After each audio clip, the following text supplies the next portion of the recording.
আচ্ছা, আর্ট কি pain create করে? নাকি আমাদের পেইনই আর্টকে ক্রিয়েট করে? আসলে এই উত্তরটা আমি খুঁজছি।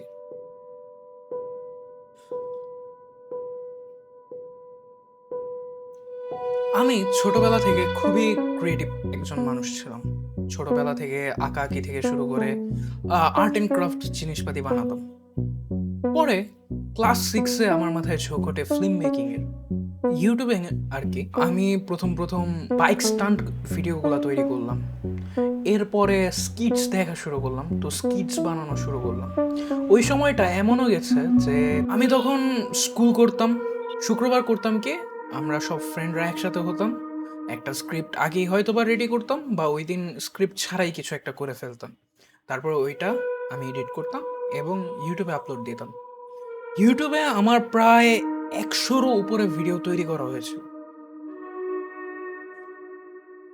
কিন্তু ওই সময় তো আমাদের কোয়ালিটিফুল কোনো কিছুই ছিল না। আমার কাছে নিজের কাছে মোবাইল ছিল না, না ছিল ক্যামেরা। আমার এক ফ্রেন্ড ছিল জিহাদ, ওর একটা নোকিয়া মোবাইল ছিল, ওইটা দিয়ে আমরা ভিডিও করতাম শুরুর দিকে। তারপরে আসলো জিসান, জিসানের একটা ট্যাব ছিল ওই টাইমে, অ্যান্ড্রয়েড ট্যাব। ওইটার হয়তো বা যে ক্যামেরাটা ছিল ওইটা 8 মেগাপিক্সেল বা সামথিং, 6 মেগাপিক্সেল ছিল। ওইটাতে কিছুদিন আমরা ভিডিও বানালাম। আর হ্যাঁ, এই চ্যানেলটা যে আমরা ক্রিয়েট করেছিলাম এটা আমি আর জিসান মূলত ক্রিয়েট করেছিলাম। আমি আর জিসান একদিন ওদের জিসানের বাসায় ছিলাম। তো ওই দিন মাথায় আসলো যে আমি তো ভিডিও বানাইতে চাই। জিসানেরও খুব আগ্রহ হলো, তো বানালাম। তখন আসলে নিজেকে খুবই অ্যালাইভ মনে হইতো আমি একটা গোলের দিকে আগাচ্ছি। কিন্তু সাডেনলি এই যে কোভিড, তারপর 2020, 21, 22, 23, 24, 25, এই যে এই 26, এই ক্রিয়েটিভ জার্নিটা কেন যেন আমার থেমে গেছে। অনেক কারণই আছে।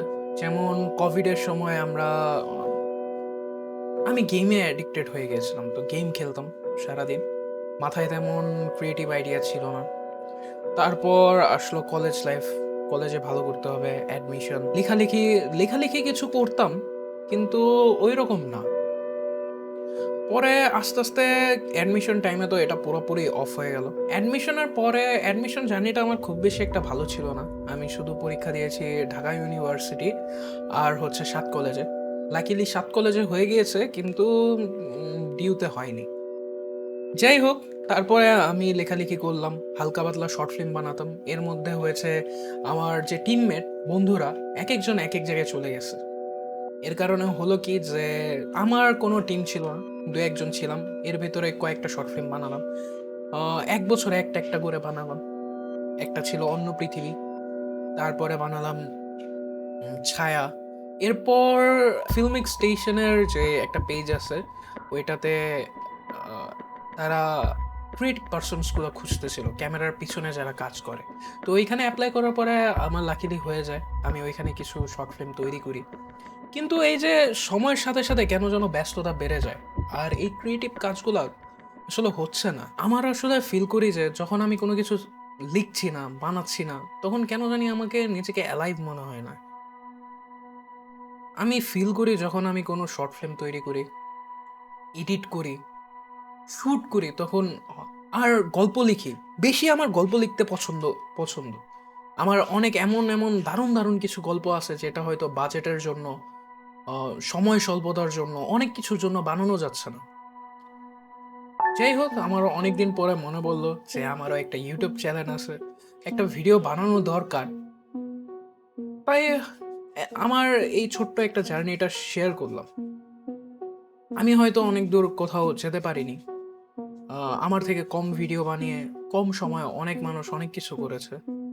আমরা সেই 2016 সাল থেকে ভিডিও বানাচ্ছি। হয়তো আমার স্কিলসটা ইনক্রিজ হয়েছে, আমার কালার গ্রেডে খুব বেশি ঝোঁক, কালার গ্রেডটা ইমপ্রুভ করেছে। আই থিঙ্ক আমার টেকনিক্যাল যে বিষয়গুলো আছে এগুলো খুব মোটামুটি ভালোই। এগুলার দিকে আমি খুব বেশি ফোকাস দিয়েছি। হয়তো বা আমার স্টোরি যেগুলো আমি বানাচ্ছি এগুলো হয়তো ল্যাক করছে কিছু একটা। আর আগে তো ছিলই, তখন আমি ছোট ছিলাম, তখন ওইভাবে কিছু একটা বানাতে পারিনি। এখন যখন আমার কাছে স্ক্রিপ্ট আছে, সুন্দর সুন্দর কিছু আছে, এখন হয়তো সময় পাচ্ছি না। টিম পাচ্ছি না, আমার বন্ধু-বান্ধব নাই। এগুলাই হচ্ছে। যাই হোক, আপনাদের জন্য don't give up on your dream, also for me. আমি যাতে আমার ড্রিমটা গিভ আপ না করি এবং চালিয়ে যাই। Let's see what happens.